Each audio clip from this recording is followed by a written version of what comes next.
Bonjour à tous, je m'excuse pour ce petit problème de connexion. J'attends encore quelques instants pour être, sûre que tout le monde soit connecté. Bienvenue à vous. J'en profite pour, prendre ces quelques instants pour vous demander de préparer, le livret que vous avez pu télécharger, hem et ou de prendre vos notes et un crayon, pour suivre, ce webinaire. Voilà. Alors, merci à vous, pour, cette confiance et pour cette inscription. Alors comment ça va se passer ce webinaire? Ce webinaire, en fait, va se passer en plusieurs étapes. Donc dans un premier temps, je vais me présenter, je vais présenter également ATBF. Ensuite, je vais vous parler de ce qu'est l'hypnose, de comment, on hypnotise, on met quelqu'un en état d'hypnose, qu'est-ce qu'on va travailler avec l'hypnose. Je vais vous parler également du métier, d'hypnopraticien et de la formation que l'on peut faire avec, ATBF. Donc si tout le monde est prêt, on va pouvoir commencer. Donc moi je suis installée en cabinet depuis, quelques années. L'hypnose pour moi était une reconversion professionnelle.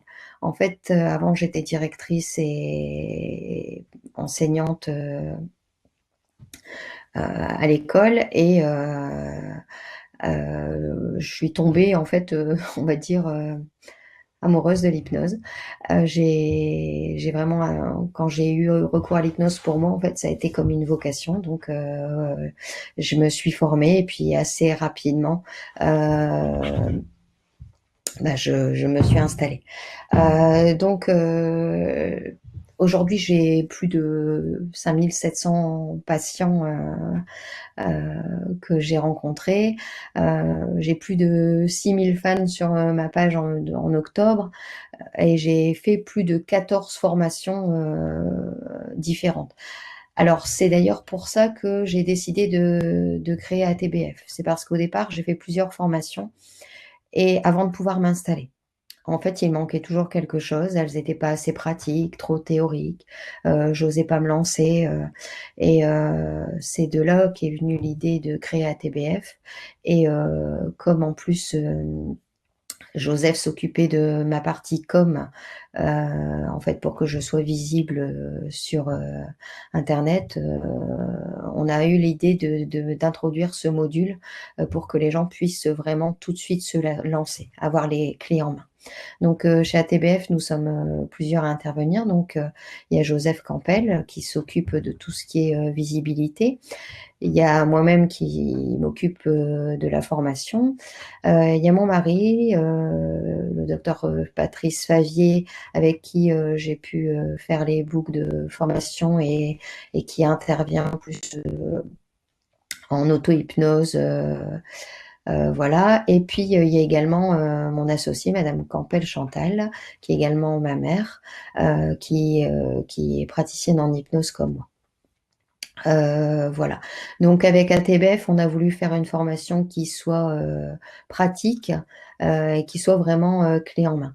Mais je reviendrai sur, la formation et donc la formation praticien, elle permet de voir quand même un maximum de personnes, chez les adultes, parce que chez les enfants, c'est un peu particulier. Là, c'est,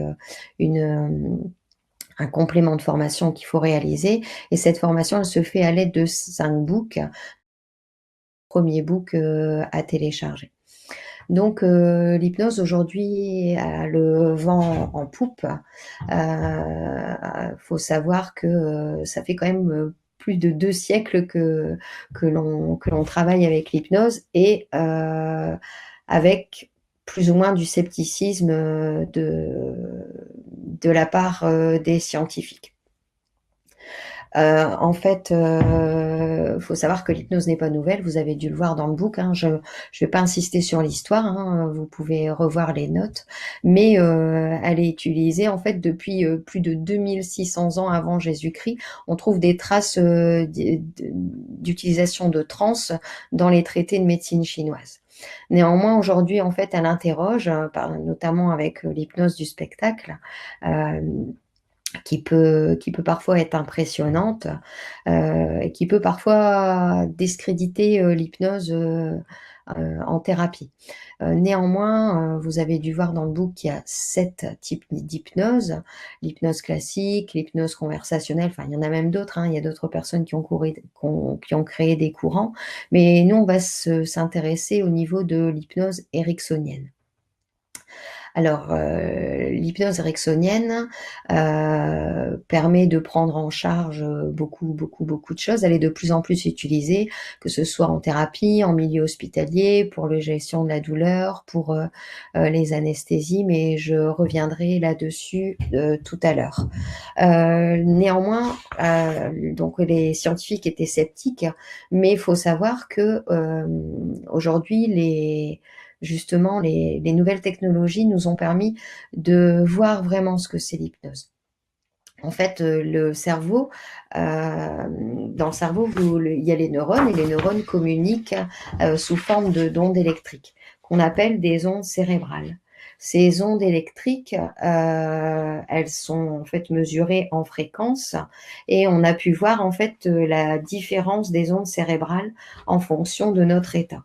Donc elles sont appelées gamma, bêta, alpha, theta et delta. Alors, il faut savoir que l'onde bêta, c'est l'onde dans laquelle vous êtes en activité courante. C'est l'onde qu'on peut faire actuellement. L'onde alpha, c'est une onde où on est plutôt relâché, on a les yeux fermés.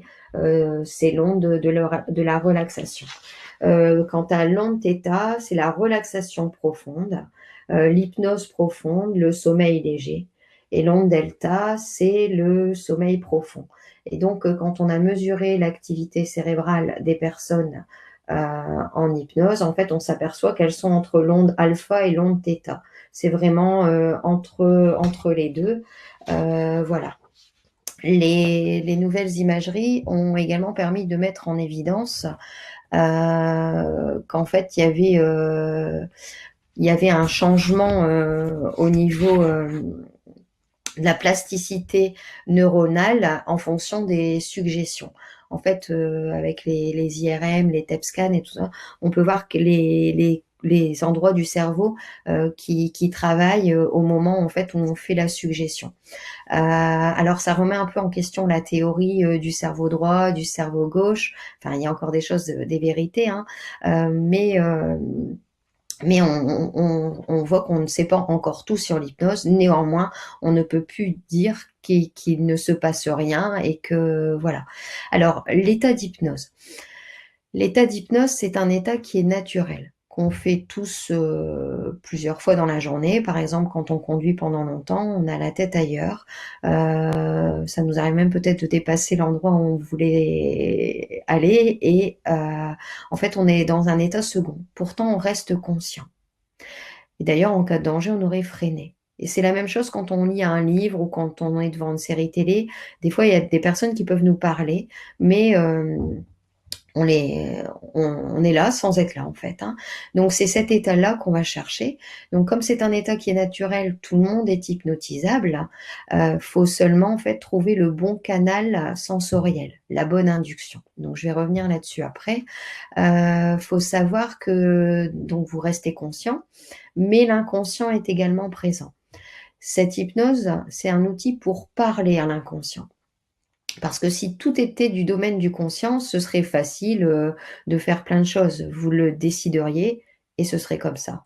Tandis que, par exemple, si, vous n'aimez pas une personne, ça va se voir sur vous. Vous allez peut-être être plus froid, plus distant. En fait, parce qu'il y a plus de 80 du langage qui se fait de manière, corporelle et de manière inconsciente. Il y a même plus que ça en fait, hein, c'est 10% seulement qui est conscient et tout le reste en fait est influencé par nos émotions et par notre inconscient, par notre vécu. Alors, il existe plein de définitions de l'inconscient. Néanmoins, on va dire que l'inconscient, on va se limiter à la définition d'Erikson qui dit que l'inconscient, en fait, c'est un océan dans lequel on va pouvoir aller puiser les ressources pour résoudre les problèmes. Donc le praticien en hypnose, il est simplement le guide, l'accompagnateur de la personne, pour aller chercher ses propres ressources. Alors là, c'est tout l'intérêt en fait d'être dans le bon état d'hypnose pour parler justement à cet inconscient. Alors, vous avez dû voir en spectacle, par exemple, qu'on fait des tests de réceptivité en hypnose. On peut également les faire en cabinet. En fait, ces tests de réceptivité vont nous permettre, de choisir quelle induction on va prendre. Alors l'induction, c'est l'étape dans laquelle on met la personne en état d'hypnose. Alors cette induction, elle est diverse, hein, donc je vais vous l'expliquer juste après. Mais je vais commencer peut-être par vous expliquer, vous montrer un test que vous pourrez faire même avec, vos amis. Vous l'avez peut-être déjà vu en spectacle, mais on peut également le pratiquer en cabinet pour voir, quelle induction on va choisir. Donc en fait, vous demandez à la personne de mettre les doigts comme ça, croisés, les mains croisées, voilà, et de mettre les mains devant elle et de mettre à hauteur de la vue et de fixer les doigts.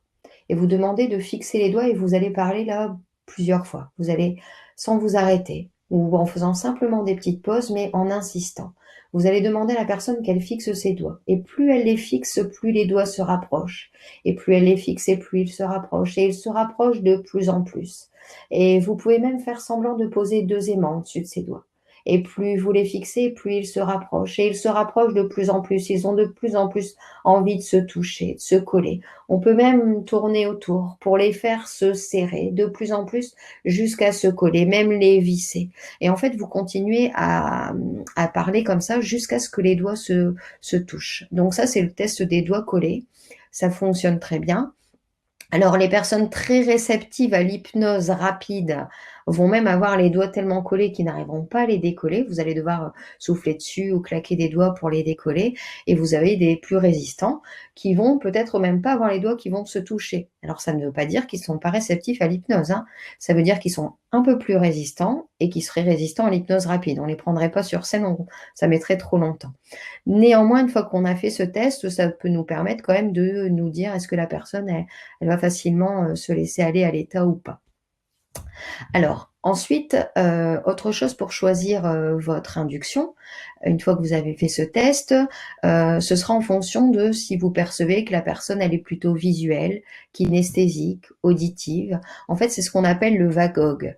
Les VACOG, c'est également utilisé en PNL, hein. Donc la PNL, c'est la programmation neurolinguistique. C'est également Erikson qui a fait des études là-dessus. Le VACOG va vous permettre de choisir le canal sensoriel préférentiel pour mettre la personne en état de transe. Faut savoir que tout ce qu'on enregistre dans le cerveau, toutes les informations que l'on enregistre, tous nos souvenirs, sont toujours influencés par ces 5 sens, par ce VACOG. Ils sont toujours en fait enregistrés en fonction de ça. Donc on s'adapte en fonction de ça. Alors, une fois qu'on a vu un peu le canal sensoriel préférentiel de la personne, on va choisir l'induction. Alors, ça peut être une induction par fixer un point. Ça peut être une induction, par exemple, par relaxation musculaire. Ça peut être une induction par une rupture de pattern. Alors une rupture de pattern, c'est les inductions qui sont essentiellement utilisées en hypnose de spectacle parce que ce sont des inductions qui sont rapides. Le pattern, c'est quoi? C'est une habitude qu'on a mis en place et le fait de la casser, c'est une porte d'entrée à l'état de conscience modifié. À l'état d'hypnose, hein. L'état de conscience modifié, c'est l'état d'hypnose. Par exemple, vous serrez la main d'une personne, on tire vers le bas, hop, il y a rupture parce qu'on ne s'attendait pas à ça. Donc ça, c'est une porte d'entrée et tout de suite, en fait, là, il faut approfondir pour continuer l'induction, pour pouvoir mettre la personne vraiment dans l'état de transe hypnotique. Alors je vous propose de la même manière, de faire un petit exercice d'induction. Alors on n'ira peut-être pas jusqu'au bout, mais pour que vous commenciez à sentir des choses et à voir comment on va faire. Donc on fait la personne on demande donc je vous demande d'ailleurs de vous installer confortablement, complètement à plat et puis, vous allez, par exemple, vous concentrer sur votre respiration et vous allez demander à la personne de fixer un point. Et vous allez lui demander de le fixer de plus en plus et de plus en plus et plus elle le fixe et plus les paupières peuvent s'alourdir et les yeux peuvent même cligner et on peut même mesurer la distance avec ce point et ce point peut même devenir flou et plus on fixe ce point et plus les paupières s'alourdissent de plus en plus et elles ont de plus en plus envie de s'alourdir. Donc là, en fait, vous avez un début d'induction. Donc là, il y a des gens qui auront déjà les paupières fermées, il y a des gens qui vont commencer à cligner des yeux et vous avez d'autres personnes où il va falloir encore insister. Une fois que la personne sera en état, de conscience modifiée, de transe hypnotique, qu'elle aura fermé les yeux, en fait, le praticien va observer des signes. Donc vous avez des signes comme, par exemple, le relâchement, une différence au niveau de la respiration. Vous avez également parfois des mouvements de battement de cils. Vous avez parfois une larme physiologique qui commence à couler. Il faut être attentif dans l'observation, de la personne, parce qu'elle nous indique que la personne est bien en début d'état de conscience modifié. On a aussi, un test musculaire que l'on peut faire, qu'on apprend en formation, hein, qui permet également de s'assurer qu'on est bien dans un début d'état de conscience modifié. Une fois qu'on est dans ce début d'état, on va faire ce qu'on appelle l'approfondissement. Alors l'approfondissement, c'est approfondir l'état de transe. Alors souvent cet approfondissement, il se fait par le décompte et on va approfondir de plus en plus et de plus en plus pour que la personne aille encore plus profondément. Néanmoins, c'est pas pour autant que la personne va dormir, hein. Elle reste quand même consciente, état de conscience modifié. Une fois que cette personne, sera dans cet état de conscience modifié, on va utiliser un langage particulier. En fait, l'hypnose, nécessite l'utilisation d'un langage particulier. Il y a une façon de parler à l'inconscient. Il y a un rythme à adopter, il y a un timbre de voix qui est plutôt monocorde à adopter, contrairement à l'hypnose avant qui pouvait être très autoritaire. Alors on peut encore avoir des choses, autoritaires, hein. Mais dans les suggestions, on est beaucoup plus doux. Alors on va utiliser, des suggestions directes, des phrases telles quelles, «Vous mangez de moins en moins». On peut utiliser des choses cachées en faisant des tournures un peu particulières, cachées. On peut utiliser également, des métaphores. Alors les métaphores, qu'est-ce que c'est? En fait, une métaphore, c'est tout simplement, une histoire, que l'on va inventer, que consciemment, la personne ne va pas forcément comprendre. Pourquoi on a raconté une histoire pareille. Mais qui va permettre à l'inconscient, lui, va comprendre. On va dépasser les barrières du conscient et l'inconscient va pouvoir aller chercher les ressources. Alors, par exemple, ça peut même être un conte qui existe, hein, dans les contes, traditionnels, comme Le Petit Poucet, on va l'utiliser régulièrement pour une personne qui souffre, d'une peur de l'abandon, par exemple. Donc toutes ces façons de parler, à la personne, qui est en transe hypnotique, ça s'apprend. Ça permet de contourner, ça permet d'ancrer, enfin, voilà. Alors je vous ai dit aussi pendant cette transe où je ne me souviens plus, je vous l'ai peut-être pas dit, il faut également faire des confusions. Des confusions, c'est en fait, je vais vous dire, et vous prenez le temps de vous laisser aller dans le temps, tout en laissant le temps décider du moment. Alors, vous allez dire: «Elle parle pour rien dire». Quelque part, je fais réfléchir le conscient à quelque chose et puis pendant ce temps, ça me permet d'avoir, porte ouverte à l'inconscient. En hypnose conversationnelle, on utilise beaucoup, ces confusions. Ça permet que la personne parte aussi dans cet état de transe, mais une fois qu'elle est dans l'état de transe, c'est bien d'en mettre quelques-uns. On fait également tout ce qu'on appelle du Jet-set. Alors du Jet-set, c'est par exemple, je vais vous dire 3 vérités. Les pieds sont sur le sol, la respiration est calme. Tout ça, c'est toujours dans le but d'induire la transe. Donc quand je vous ai dit qu'une fois que la transe était induite et approfondie, on utilisait les suggestions, les métaphores, ça c'est vraiment pour aller travailler sur proprement dit. Alors, quand on était en état d'hypnose, c'est bien d'être, enfin, normalement, on est dans un état dissocié. C'est-à-dire que on va également, comme si on était deux, hein.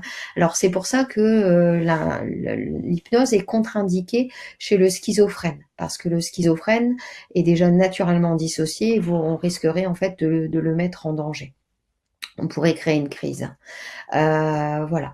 Donc la personne, elle est dissociée, donc on va parler, on va faire des suggestions, des métaphores. On peut également faire des ancrages. Alors, qu'est-ce que c'est qu'un ancrage? Un ancrage, on en a tous. Par exemple, le feu rouge est un ancrage. Dès qu'on voit un feu rouge, on s'arrête. Vous avez tous une odeur particulière à laquelle vous pouvez penser et qui vous renvoie en fait à un souvenir lointain, peut-être la tarte aux pommes de la grand-mère, qui vous renvoie à un moment où vous étiez bien chez votre grand-mère. On a tous des ancrages comme ça qui existent, ou même le parfum de votre maman ou de votre compagnon. Donc on a tous des ancrages, ils peuvent être olfactifs, kinesthésiques, visuels. En hypnose, on utilise ces ancrages, alors on fait faire des gestes, on fait se rappeler de souvenirs, d'odeurs, de choses comme ça, pour insister et pour donner un outil supplémentaire à la personne qui est dans l'état de transe. Ensuite, on va faire une suggestion post-hypnotique. Donc, c'est-à-dire, on va faire une sorte de pont vers le futur pour que les suggestions qu'on a mis en place continuent dans le futur, et on fera le réveil, le retour normal. Alors, ce qui est important aussi dans la façon de communiquer avec l'inconscient, je ne vous l'ai pas dit, mais si par exemple je vous dis ne pensez surtout pas à un poussin jaune, vous pouvez voir que tout de suite, à quoi vous pensez? À un poussin jaune. C'est parce que l'inconscient ne comprend pas la négation dans ce sens-là. L'inconscient, il peut être comparé à un enfant de 7 ans. Donc, en formation, il faut vraiment insister sur l'apprentissage du langage du praticien en hypnose pour que le message puisse passer et pour être le plus efficace possible. Vous allez me dire comment on construit une suggestion, comment on construit une métaphore. Alors, en fait, cette suggestion, cette métaphore se construit après l'anamnèse. Alors l'anamnèse, c'est le début de votre séance, hein. C'est un questionnaire précis pour vraiment cibler le problème, pour cibler aussi le canal sensoriel préférentiel de la personne, pour cibler ses ressources, pour cibler ses habitudes, par exemple pour le tabac. Toutes des questions précises que vous avez besoin de connaître pour pouvoir adapter votre travail à la personne. Parce qu'il faut savoir qu'une séance, même si vous avez 2 sujets identiques, chaque séance est différente. Il faut vraiment l'adapter à la personne que vous avez devant vous. Parce que chaque personne est différente, chaque personne aura enregistré les choses différemment. Donc, voilà comment se passe une séance d'hypnose, et elle se termine bien sûr par un feedback pour vraiment être sûr que la personne, comment elle a vécu les choses, et pour même, parfois ce feedback permet de prévoir ce qui va être travaillé dans dans les prochaines séances. Donc vous avez pu voir qu'il y a plusieurs façons d'hypnotiser les gens, il y a plusieurs types d'hypnose, il y a plusieurs façons de travailler, mais néanmoins, on est toujours dans un état de conscience modifié. Alors, je vérifie que je n'ai pas oublié de vous parler de certaines choses. Voilà. Alors, pourquoi on travaille au niveau de l'inconscient? Parce qu'en fait, c'est l'inconscient qui va prendre toujours le dessus au niveau du conscient. L'inconscient, tout ce qu'il fait, même si ça vous paraît parfois pas cool en fait, hein, l'inconscient, tout ce qu'il fait, c'est toujours dans le but de vous protéger. Mais parfois, il fait des mauvaises associations. Si par exemple, vous assistez à un accident, il se peut que derrière, même si vous n'étiez pas directement concerné, vous ayez peur après de prendre la route. Quelqu'un qui voit une personne ou qui entend parler d'un enfant qui s'est fait mordre par un chien, derrière peut avoir peur des chiens, alors qu'il n'a jamais eu de problème avec un chien. Mais l'inconscient a fait une mauvaise association à un moment, et il faut qu'on aille casser cette croyance qu'a l'inconscient, cette association qu'il a fait pour pouvoir avancer. Parce que sinon, en fait, la personne, même si elle se dit: «Mais c'est ridicule d'avoir peur d'un petit chien et je ne crains rien», et ben non, le cortex cérébral qui nous permet de réfléchir, que vous avez pu voir dans le book numéro 1, C'est pas lui qui prend le dessus, c'est le cerveau limbique et le cerveau reptilien. Donc voilà. Qu'est-ce que je voulais encore vous dire par rapport à l'hypnose? Donc, je pense que j'ai fait un peu le tour. Donc l'hypnose n'est pas dangereuse, sauf pour les schizophrènes. Et puis, sachez que votre inconscient, s'il ne veut pas travailler quelque chose, il va bloquer en fait, hein. Il va toujours penser à votre sécurité. Donc, c'est là aussi la subtilité du métier, d'hypnopraticien, c'est qu'il va falloir, faire comprendre certains messages à l'inconscient et savoir, dépasser les barrières du conscient. Donc c'est surtout ça le rôle aussi des métaphores, hein, voilà. Hem, Ensuite, au niveau du métier de praticien en hypnose, donc vous avez pu voir qu'on est énormément dans faut toujours avoir Erickson disait: «Il faut toujours avoir une position basse». On n'est pas là pour juger, on est là pour comprendre, en estimant que chaque comportement, chaque chose a une raison. Alors on n'est pas forcément nous obligés de la connaître, la raison, ni le praticien, ni la personne. Mais l'inconscient, lui, il connaît la réponse. Donc on va chercher, on va lui demander son aide, pour faire avancer la personne. Donc on doit être beaucoup à l'écoute, beaucoup dans l'observation, dans la création et savoir parler à cet inconscient. Donc c'est un métier en fait qui est toujours en renouveau, qui est passionnant. Donc on me posait la question tout à l'heure sur le chat, qui permet quand même de gagner sa vie correctement, mais qui est également très gratifiant personnellement. Ça permet de vivre en fait quelque part, moi ça me permet de vivre de ma passion. Alors on me posait également la question sur combien, coûte une séance, d'hypnose. Il faut savoir qu'une séance d'hypnose, alors en fonction de l'endroit où vous êtes installé, hein, on n'a pas les mêmes tarifs, sur l'île que sur Paris, c'est entre, 60 et 80 €. Alors comme ça demande quand même énormément de concentration, c'est difficile de dépasser, les 5 séances par jour. Ensuite, ça dépend si vous voulez travailler, tous les jours, enfin, ça vraiment après c'est un choix personnel.